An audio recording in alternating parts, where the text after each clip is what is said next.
Hi there.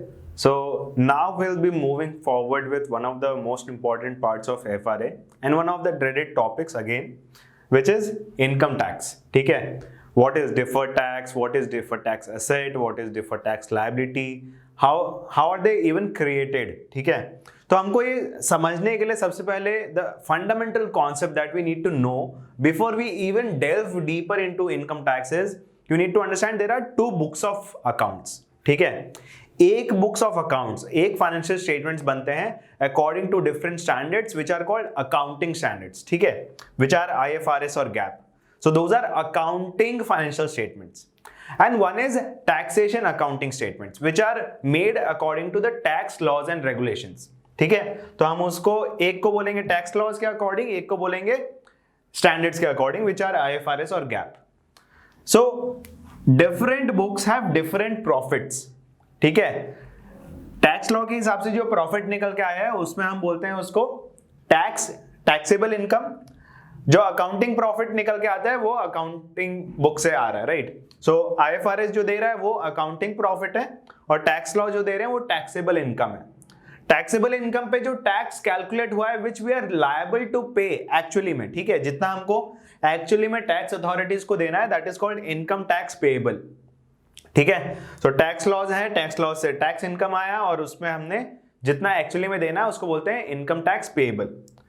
IFRS gap से हम जो बुक्स अभी तक बना रहे थे उससे हमको निकल के आ रहा था net income which is accounting profit and the tax that we calculate on those profits are called income tax expense. ठीक है, what we have calculated in our financial statements according to the accounting standards. तो उसके हिसाब से हमने income tax expense निकाला कि according to the standards this is the expense, this is the income tax that will be payable from our side, but tax authority के हिसाब से कुछ और हो सकता है.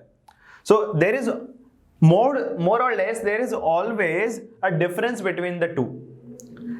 Income tax payable जो है और income tax expense जो है they will not be congruent, they will be different. ठीक है, और वो जो difference है दोनों के that needs to be accounted for in the accounting books. ठीक है, जो हम ये पूरा सॉल्व करना चाह रहे हैं the mystery, it is only because we want to align our books with the tax authorities कि जितना टैक्स एक्चुअली में पे किया वो अकाउंटिंग बुक्स में भी दिखना चाहिए.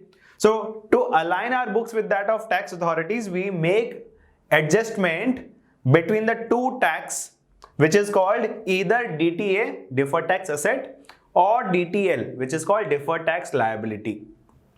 So if your income tax payable tax authority के हिसाब से जितना payable है if that is greater than income tax expense what you have noted down then you will create DTA, deferred tax asset. क्यों? क्योंकि आज आपने ज्यादा पे कर दिया है, कल आपको शायद कम पे करना पड़ेगा because you have paid more today, right? तो income tax expense आज क्योंकि कम है तो कल ज्यादा भी आएगा तो ये इनकम टैक्स पेएबल कम आने वाला है. So if your income tax payable the amount that you will be actually paying is greater than the expense that you have recognised you will be creating DTA, deferred tax asset. Why? Because future में आपको कुछ economic benefits मिलेगा ना, future में you will be paying lesser of taxes and hence you create deferred tax asset. But if your income tax expense is greater than your income tax payable, आज कम पे किया है कल ज्यादा पे करना पड़ेगा, so you will be creating a liability.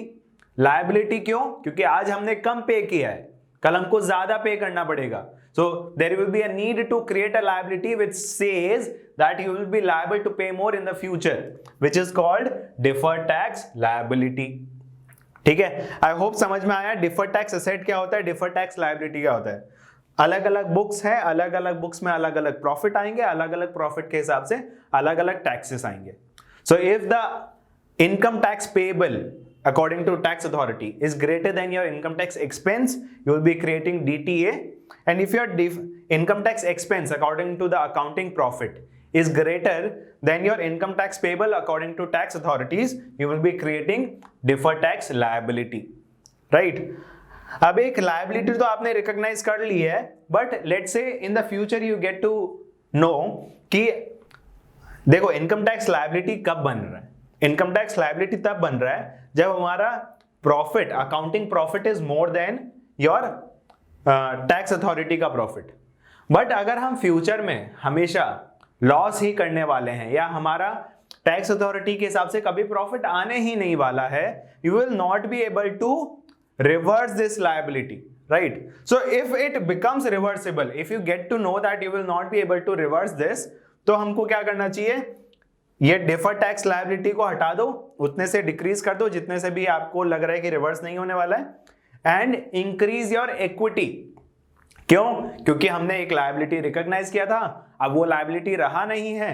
So if the liability gets squared off, you are getting some profit, so equity को डायरेक्टली इंक्रीज कर दो, राइट? हमने सोचा था कि बाद में शायद ज्यादा टैक्स भरना पड़ेगा, but since we are not liable to pay more in the future, we might as well reverse the liability that we have created. ठीक है? सो इक्विटी बढ़ा दो और अपना डिटेल को डिक्रीज कर दो till the amount that it becomes irreversible. ठीक है? सो हमने अभी तक समझा कि डिफर्ड टैक्स एसेट क्या है, डिफर्ड टैक्स लायबिलिटी क्या है, but one of the most important point of this all is to understand that we are creating this asset and liability only till the extent we feel that the differences between the two profits is temporary. ठीक है? ये जो भी differences हैं दोनों के accounting books में, so accounting profit में और टैक्सेबल इनकम में, दोज आर टेम्पररी डिफरेंस। मतलब क्या? कभी ना कभी रिवर्स होगा, right? If you have shown more profits, शायद बाद में कम प्रॉफिट दिखाओगे। If you have shown lesser profits today, you will be showing more profits in the coming times. ये हमारा अंडरलाइंग अजम्पशन है। अगर दोनों का डिफरेंस परमानेंट है, then you will not be creating either DTA और DTL. Those differences are bound to remain in the books forever. ठीक है? So if the difference between the two profits is because of permanent difference, nothing should be done, no DTA, no DTL. But only if the difference is temporary, we'll be creating either DTA or DTL according to the different equations, right? अब ये temporary difference क्या होते हैं वो समझ लेते हैं। Permanent difference तो क्या? मान लो कि कोई एक्सपेंस इधर रिकॉग्नाइज करने मिल रहा है, इधर रिकॉग्नाइज करने ना मिला है ना मिलेगा, सो वो परमानेंट डिफरेंस हो गया, राइट? सो टेम्परेरी डिफरेंस क्या होता है? Let's try to understand. Books में 4-5 चीजें लिख रखी होगी, but all pertains to only these 3 points. ठीक है? ये 3 पॉइंट समझ लोगे तो you will be able to comprehend what are temporary difference. First is timing difference between revenue और एक्सपेंस रिकॉग्निशन। ठीक है? हमने इसमें ज्यादा प्रॉफिट दिखा दिया है, कुछ रेवेन्यू रिकॉग्नाइज हो गया है, बट इसमें वो रेवेन्यू रिकॉग्नाइज अभी नहीं हो रहा है, और इसमें शायद कुछ एक्सपेंस आज रिकॉग्नाइज हो गया है, इसमें वो एक्सपेंस रिकॉग्नाइज नहीं हो रहा है। सो एक्सपेंस और इनकम के रिकॉग्निशन में अगर कुछ डिफरेंस है and it will be reversible in the coming future, तो उसको हम बोलेंगे temporary difference, right? Let's take an example. Accounting books में यू डू नॉट टेक, अगर आपको कुछ रेवेन्यू एडवांस में मिल गया है, राइट? अगर कुछ रेवेन्यू एडवांस में मिलता है तो हम अनअर्न्ड रेवेन्यू के नाम से एक लायबिलिटी बना देते हैं, it is not included in our revenue. But tax क्या बोलता है? आपको कैश मिला ना, कैश मिला तो उस पर टैक्स भरो, so it is included in the tax books. So tax books में तो प्रॉफिट ज्यादा आ गया and hence will be payable more, तो हम क्या बना देंगे? डीटीए, क्योंकि क्या होगा? अकाउंटिंग बुक्स में नेक्स्ट ईयर रिकॉग्नाइज होने वाला है, so it's a temporary difference. Similarly, let's take another example. Depreciation in tax laws sometimes are allowed to the extent of 100% in the first year. ठीक है? Tax laws में हो सकता है कि हम बोल रहे हैं कि आप 100% डेप्रिसिएशन फर्स्ट ईयर में ही ले लो। There are conditions to be fulfilled कि you belong to this industry, you are making so and so capex. तो अगर टैक्स लॉ 100% डेप्रिसिएशन लेने बोल रहा है, अकाउंटिंग में तो हम क्या करेंगे? 10, 15, 20 और मे बी 25, जो भी पर्टिनेंट रेट है, will be depreciating at that rate. So आज आपके टैक्सेबल बुक्स में प्रॉफिट कम दिखेगा क्योंकि डेप्रिसिएशन ज्यादा ले लिया आपने, बट अकाउंटिंग बुक्स में प्रॉफिट ज्यादा दिखेगा। So you will be making DTL, deferred tax liability create कर दोगे। क्यों? क्योंकि आज आपने टैक्स कम भरा है, कल ज्यादा भरना पड़ेगा, राइट? सो अगेन डेप्रिसिएशन भले आप यहाँ पे 15-20% ले रहे हो, but over a period of time जितना भी एसेट का वैल्यू हो वो डेप्रिशिएट तो होगा ही, so it will come in the books sooner और later. So hence it is a reversible charge, ठीक है, जो भी डिफरेंस है वो रिवर्सिबल है in the coming future and hence the difference is temporary. Next is carrying value and tax base. Carrying value तो आपको पता ही है, whatever is the value at which we are showing our assets in the books of accounts, may it be an asset और अ liability. Tax base क्या होता है? Carrying value को अगर टैक्सेशन के भाषा में बोलेंगे, in the language of tax, we call it tax base. At what base are you depreciating your asset और at what base are you recognising your liability, उसको हम बोलते हैं tax base. So there could be a possibility, like I told you, depreciation का example लिया था। Depreciation मान लो tax laws में 20% है और IFRS में we are following 10% of depreciation. तो दोनों में जो कैरिंग वैल्यू और टैक्स बेस है वो डिफरेंस हो जाएगा। अगर इसमें 100 रुपए का एसेट है, 20% डेप्रिशिएट किया तो 80 रुपए हो गया, और इसमें 100 रुपए का एसेट है, 10% डेप्रिशिएट किया तो 90 रुपए हुआ। सो एसेट का वैल्यू डिफरेंट है, अब वो डेप्रिसिएशन हर साल डिफरेंस होगा। So and hence it will be difference, there will be a difference between the two profits, but all the differences in terms of depreciation are temporary, ठीक है? So I hope this is clear. Tax base is basically carrying value as per taxation. तो वहां पे हम लोग का property plant and equipment में depreciation change हो सकता है। R&D जो रिसर्च एंड डेवलपमेंट होता है, IFRS और गैप कभी कभी डेवलपमेंट कॉस्ट को कैपिटलाइज करना अलाउ करते हैं, बट यहाँ पे टैक्स लॉज में हमेशा वो एक्सपेंस होता है।